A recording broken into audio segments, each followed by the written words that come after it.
Doctor Yunus গং, জামাত ইসলাম এবং টোকাই এনসিপিরা মিলে বাংলাদেশের মধ্যে একটি বিপ্লবী সরকার গঠন করতে যাচ্ছে। কিন্তু এনসিপি দেখাচ্ছে তারা নির্বাচন চায়, বাংলাদেশে কোনো সহিংসতা হোক তারা সেটা চায় না। এটা একটা নাটকের অংশ। কিন্তু বাস্তব হচ্ছে এই হাদির মৃত্যুকে কেন্দ্র করে আজকে হাদির জানাজা নামাজ শেষ হওয়ার পরপরই বাংলাদেশে একটি বিপ্লবী সরকার গঠনের জন্য তারা আন্দোলন করা শুরু করবে। শুধু তাই নয়, তারা গত 2-3 দিন ধরেই বলছে এই মুহূর্তে দরকার বিপ্লবী সরকার। তারা ঢাকার মধ্যে বিভিন্ন জেলা উপজেলা থেকে মানুষ জড়ো করা শুরু করে দিয়েছে। এইদিকে ডাক্তার শফিকুর রহমান জামাতের আমির লন্ডনে গিয়ে বসে আছে। তিনি লন্ডনে গিয়ে বসে আছে কেন? তার মেইন রিজন হচ্ছে এই যে তারেক জিয়া আছে, ওনাকে বোঝানোর চেষ্টা করছে বাংলাদেশে বিপ্লবী সরকার গঠনের জন্য অনেক বেশি সোচ্চার হয়ে উঠেছে বাংলাদেশের জনগণ। জামাত ইসলামীও রাজপথে আছে এবং সাথে বাংলাদেশের জনগণও রাজপথে নামছে বিপ্লবী সরকার গঠনের জন্য। এখন যদি আপনি নেগোসিয়েশনে না আসেন, বাংলাদেশে আমরা সহ এবং অন্যান্য ইসলামিক দল সহ একটি বিপ্লবী সরকার গঠন করব। এটা একটি মোরালিভাবে চাপ দেওয়া হচ্ছে বিএনপির ভারপ্রাপ্ত চেয়ারপারসন তারেক জিয়াকে। অন্যদিকে যদি বিপ্লবী সরকার গঠনে তারা সফল হয়ে যায়, তাহলে তো বিপ্লবী সরকার হয়ে যাবে, বিএনপি পন্টা মারা খাবে। এটাই হচ্ছে এখন বাংলাদেশের বাস্তব পরিস্থিতি। ডাক্তার শফিকুর রহমান এখন খেলছে ধরি মাছ না ছুঁই পানি, দুই দিকে অপশন রাখছে।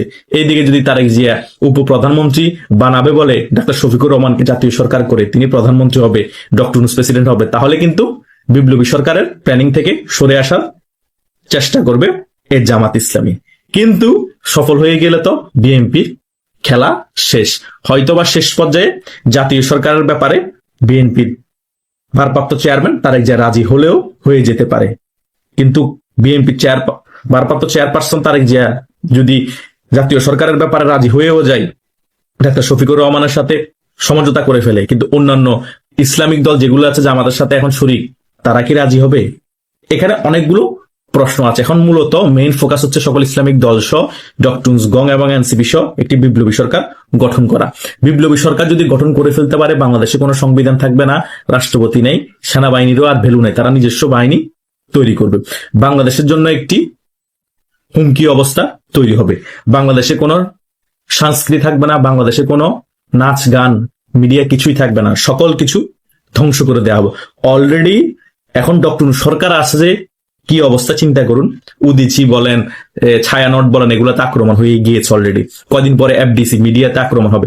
বাংলাদেশে কোনো মিডিয়ায় রাখা হবে না, গুটি কয়েক সংবাদ মাধ্যম রাখা হবে যেগুলা জাস্ট এই ইসলামিক কথাবার্তা বলে, জামাত ইসলামের পক্ষে কথা বলে, ওদেরকে রাখা হবে। পত্রিকাগুলো সেম। এই প্রথম আলো এবং ডেস্টিনিকে আক্রমণ করার মেইন রিজন হচ্ছে সকল মিডিয়াকে এবং সকল পত্রিকাকে বার্তা দেওয়া যে জামাত ইসলামের বিপক্ষে কোনো লেখা যাবে না, কোনো মিডিয়া কোনো কিছু প্রচার করা যাবে না। যদি জামাত ইসলামের ব্যাপারে এবং অন্যান্য ইসলামিক দলের ব্যাপারে কোনো কিছু প্রচার করা হয় উল্টাপাল্টা, তাহলে এই প্রথম আলো এবং ডেস্টিনির মতো অবস্থা হবে তোমার। কারণ প্রথম আলো এবং ডেস্টিনি বাংলাদেশের সব থেকে প্রভাবশালী পত্রিকাগুলোর একটা। আমরা যদি ওখানে আক্রমণ করতে পারি, তোমরা তো কিছুই না। এটা জাস্ট একটা মেসেজ। কারণ আগামীতে তারা অনেক ধরনের অপকর্ম করবে, বাংলাদেশে অনেক ধরনের উল্টাপাল্টা কাজ করবে, অনেক ধরনের সহিংসতা করবে।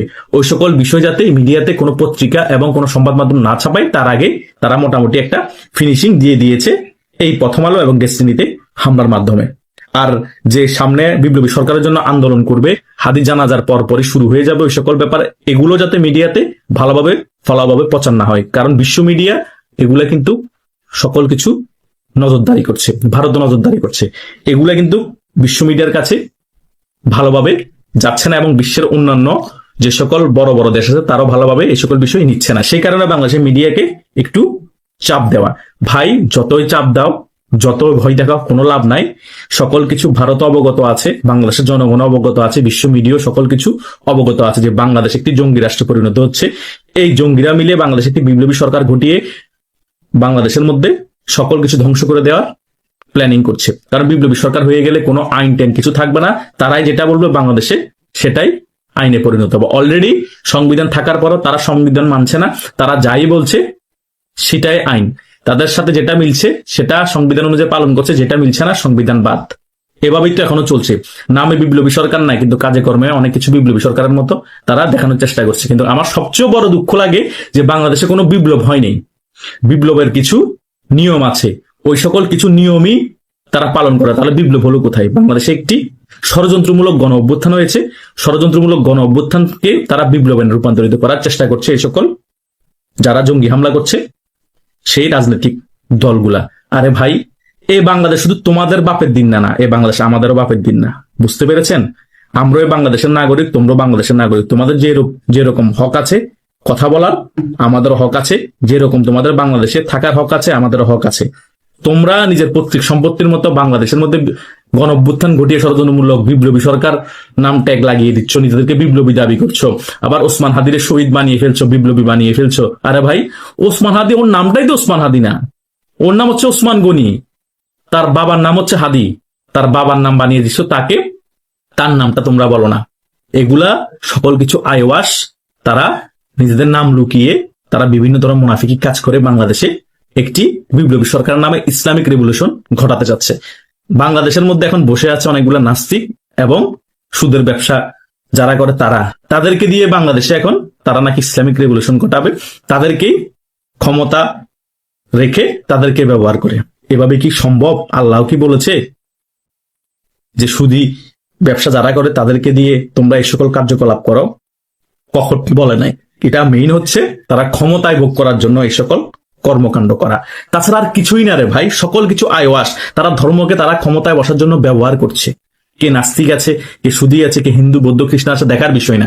মোট কথা তাদের সাথে সাথে মিলে গিয়েছে, তাদের কথা টিউনের সাথে মিলে গিয়েছে, তোমাদেরকে আমার দরকার, তোমাদেরকে রেখে আমরা ক্ষমতা ভোগ করবো, তোমরাও থাকো, তোমরাও ভোগ করো। এটাই হচ্ছে মেইন খেলা। কথা বোঝা নাই? তারা সেই কারণে হাজার হাজার লক্ষ লক্ষ মানুষ এখন ঢাকার মধ্যে জড়ো করছে এই বিপ্লবী সরকারের একটা পরিবেশ তৈরি করার জন্য। তারা যে আন্দোলন করবে, কম মানুষ হলে তো সেখানে চাঙ্গা হবে না। বিপ্লবী সরকারের যে দাবিটা আছে সেটা আদায়ে কষ্ট হয়ে যাবে। আর এত মানুষ হওয়ার পরও যে তাদের দাবি আদায় হবে সেটারও কোনো সিউরিটি নেই। কারণ জামাত ইসলামের সাথে যদি বিএনপি সমঝোতা হয়ে যায় জাতীয় সরকারের, তাহলে আর বিপ্লবী সরকারের কাজটা কি? তখন আবার আরেক দিকে খেলা ঘুরে যাবে। কিন্তু হাদি জানাজার পরে বাংলাদেশে এই এক সপ্তাহে অনেক খেলা হবে। সেই খেলায় কে জিতবে, কে হারবে, কার লাভ হবে, কার লস হবে, সেটা দেখার পরের বিষয়। কিন্তু বাংলাদেশের যে কোনো অংশে লাভ হবে না, বাংলাদেশের জনগণের যে কোনো অংশে লাভ হবে না, লস ছাড়া, সেটা 100%। এটাই হচ্ছে বাংলাদেশের বাস্তব এখন রাজনীতির রিয়েলিটি। এই যে পরশু বৃহস্পতিবার রাতে ঢাকা শহর সহ সারা দেশে এত ভাঙচুর হলো, ছায়ানট ভাঙলো, প্রথম আলো ভাঙলো, ডেইলি স্টার ভাঙলো, গতকাল আবার দেখলাম উদীচিতে আগুন দিয়ে ভাঙা হয়েছে। এই যে 152টা স্থাপনা কমপক্ষে সারা দেশে ভাঙা হয়েছে, তার মধ্যে 12 জন হলো আওয়ামী লীগ নেতার বাড়ি, যেখানে আবার আগুন দেওয়া হয়েছে। 32কে 2 দফা আবার আক্রমণ করা হয়েছে, ভাঙচুর করা হয়েছে। এই এত কিছু ঘটনা ঘটলো এবং ঢাকার একদম প্রাণ কেন্দ্রে, ক্যান্টনমেন্টের একদম কাছে, অথচ আমরা সেখানে পুলিশি তেমন কোনো তৎপরতা কেন দেখলাম না? কেন সেনাবাহিনী সময় মতো সেখানে এলো না? যদিও দেরি করে এসেছে, সেখানে আবার উপস্থিত জঙ্গিদের কাছে সময় চাচ্ছে যে আমাদের 20 মিনিট সময় দেন, আমরা একটু ভেতরে গিয়ে চলে আসব। কেন এরকম হলো? আপনার কি একবার প্রশ্ন জেগেছে মনে যে কাদের নির্দেশে, কি উদ্দেশ্যে এই ঘটনাগুলো ঘটলো, এই ভাঙচুরের ঘটনাগুলো ঘটলো? এবং বিশেষ করে মুক্তিযুদ্ধের সাথে সম্পর্কিত ছায়ানট সহ আরো অনেক প্রতিষ্ঠান কেন ভাঙচুর করা হলো? এবং আরো ইন্টারেস্টিং হলো, এখানে উদীচী গত বছরের জুলাই আগস্টের যে জঙ্গি অভ্যুত্থান, যে মোল্লা সেনা অভ্যুত্থান, সেখানে উদীচীর ভূমিকা আপনাদের নিশ্চয়ই মনে আছে। তারাও সেদিন লাল বদর সেজেছিল। আর প্রথম আলো ডেইলি স্টারের কথা কি বলবো, এটা আপনারা সবাই জানেন। এই সামগ্রিকভাবে বাংলাদেশ বিরোধী যত ষড়যন্ত্র হয়, গণতন্ত্র বিরোধী যত ষড়যন্ত্র হয়, -2 যত ষড়যন্ত্র হয়, বিরাজনীতিকরণের পক্ষে যত ষড়যন্ত্র হয়, সবখানে প্রথম আলো এবং ডেইলি স্টার থাকে। কেন এই প্রতিষ্ঠানগুলো ভাঙা হলো? আমার মনেও আপনাদের মতো প্রশ্ন জেগেছিল। আমি এই প্রশ্নের উত্তর খুঁজতে খুঁজতে যখন উত্তর পেলাম, তখন আমি এতটাই অবাক এবং ব্যথিত হয়েছি যে আজকে আপনাদের সাথে সেটা নিয়েই কথা বলবো। তবে তার আগে আরো জরুরি কিছু বিষয় আমি একটু শেয়ার করতে চাই। আজকে বাংলাদেশে 6 জন সেনা কর্মকর্তার লাশ এসেছে। আপনারা জানেন যে তারা জাতিসংঘ শান্তিরক্ষী বাহিনীতে কর্মরত ছিল এবং সুদানে এক হামলায় তারা নিহত হয়েছে এবং আরো প্রায় 10 বা 11 জন আহত হয়েছে। যারা আহত হয়েছে তারা বর্তমানে কেনিয়ার নাইরোবিতে আগা খান হাসপাতালে চিকিৎসাধীন এবং সবাই মোটামুটি আশঙ্কামুক্ত। কিন্তু এই যে 6 জন সেনা কর্মকর্তার দেহ এলো, তাদের এয়ারপোর্টে রিসিভ করতে গিয়েছে chief of general staff lieutenant general Shamim এবং আরো কয়েকজন এই বিমানবন্দরের লোকজন, আর্মির লোকজন। কিন্তু বাংলাদেশের বর্তমান অন্তর্বর্তীকালীন সরকারের কোনো একজন উপদেষ্টার সময় হয়নি এই 6টি লাশকে এয়ারপোর্টে রিসিভ করতে যাওয়ার। অথচ আপনারা জানেন যে গত কয়েকদিন ধরে উন্মাদনা চলছে, এই ওসমান হাদিকে শ্রেষ্ঠ বাঙালি, সর্বকালের শ্রেষ্ঠ বাঙালিও কেউ কেউ বলছে, তাকে নিয়ে কত মাতম, এবং তার মৃত্যু সংবাদে সারা দেশ জুড়ে ভাঙচুর, সন্ত্রাস, নৈরাজ্য। এটা নিয়ে গতকালও আমি বলেছি এবং সেনাবাহিনীতে এটা নিয়ে কিন্তু ব্যাপক ক্ষোভ হয়েছে এবং আজকে তারা আশা করেছিল প্রধান উপদেষ্টা না হোক অন্তত একজন উপদেষ্টা হলেও সেই লাশগুলো রিসিভ করতে এয়ারপোর্টে যাবে, কিন্তু কেউ যায়নি। আজকে 27 বছরের প্রথম আলো, এই 27 বছরের পথ চলায় যে কোনোদিন একদিনের জন্য তার প্রকাশনা বন্ধ রাখেনি সরকারি ছুটি ছাড়া, সেই প্রথম আলো গতকাল প্রকাশিত হয়নি এবং আজকে প্রকাশিত হয়েছে। এবং আজকে প্রকাশিত হয়েছে, তারা শিরোনাম করেছে প্রথম আলো ডেইলি স্টার আক্রান্ত, কিন্তু 32 ভাঙলে তারা লেখে যে 32 ভেঙেছে ছাত্র জনতা। ডেইলি স্টার প্রথম আলো কারা ভেঙেছে, এই প্রশ্নের উত্তর কিন্তু পুরো রিপোর্টটা পড়ে আমি কোথাও পেলাম না যে কারা ভেঙেছে। এটা পুড়িয়েছে, আগুন দিয়েছে, ভেঙেছে, সব লেখা আছে, কিন্তু কারা ভেঙেছে, এটা কি ছাত্র জনতা না কারা, সেটা কিন্তু নেই। আমি আরো অবাক হলাম যে প্রফেসর ইউনূসের সাথে ফোনে কথা বলেছে 2 সম্পাদক, মতিউর রহমান এবং মাহফুজ ভাই, এবং একটা সরকারের প্রধান তিনি ব্যথিত হয়েছেন এই ঘটনায়। শুধু আমাদের মতো আমজনতার মতো তিনিও ব্যথিত হয়েছেন, আর কিছুই তার করণীয় ছিল না। এই যে প্রকাশ্যে একেবারে ভাঙা হলো, তার কি এটা ঠেকানোর কথা ছিল না? এটা কি সরকারের দায়িত্ব না?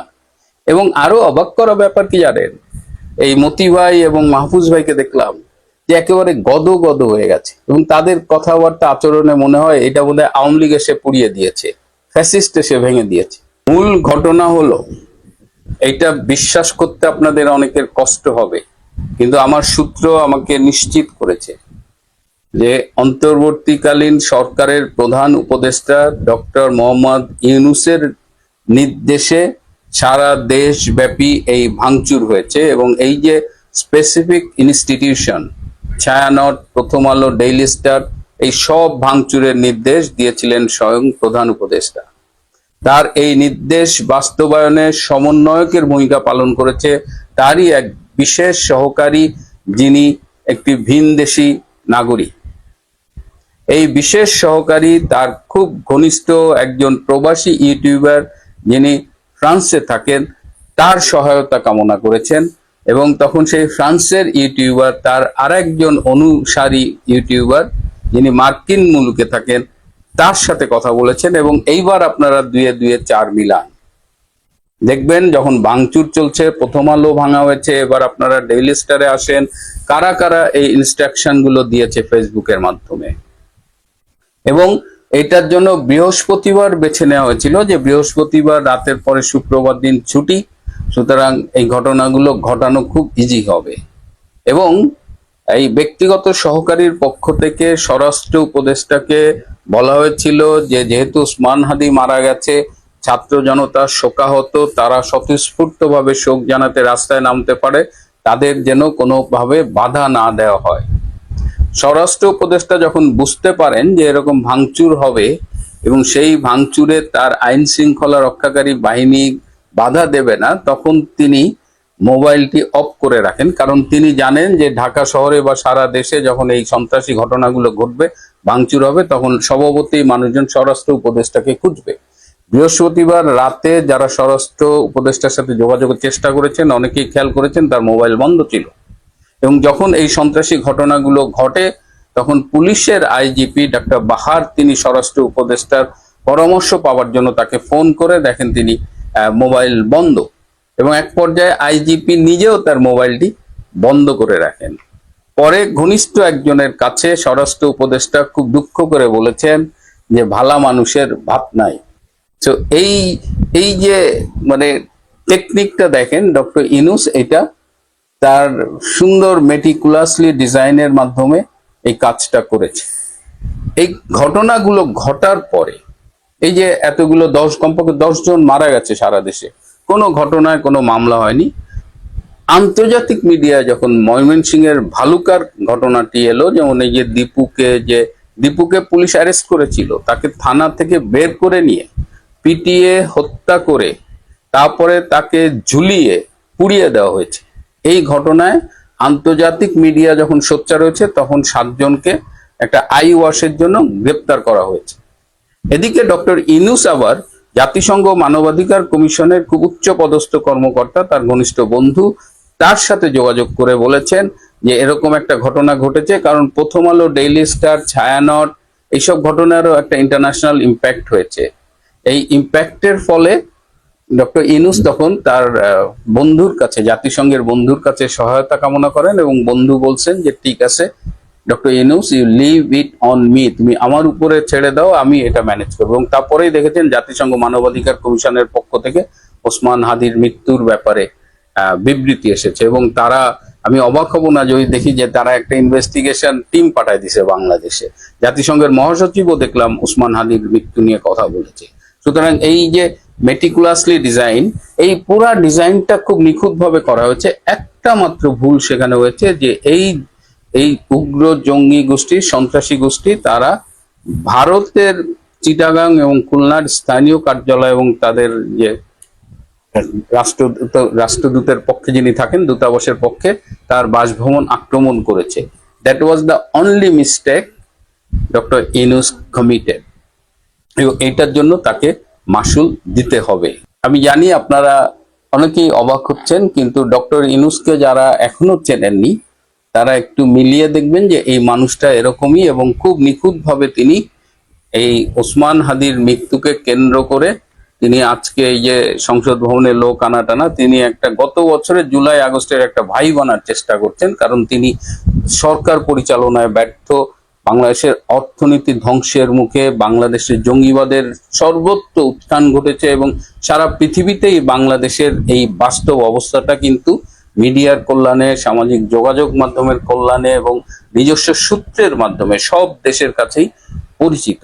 সুতরাং এই জায়গা থেকে ডক্টর ইউনূস, এবং কষ্ট এই জায়গায় লাগে যে এই প্রথম আলো ডক্টর ইউনূস এবং তার উপদেষ্টা পরিষদকে ক্ষমতায় বসানোর জন্য অনেক ভূমিকা রেখেছে, এবং ডেইলি স্টার, সেই প্রথম আলো ডেইলি স্টারের এই বিপদের দিনে ইউনূসের কোনো উপদেষ্টা পাশে গিয়ে দাঁড়ায়নি। এটাই রাজনীতি, এটাই ইউনূসের মেটিকুলাসলি ডিজাইন প্ল্যান। প্রিয় বন্ধুরা, আজ এ পর্যন্তই। ভালো থাকবেন, সুস্থ থাকবেন, তার চেয়েও জরুরি হলো নিরাপদে থাকবেন। সবাইকে অনেক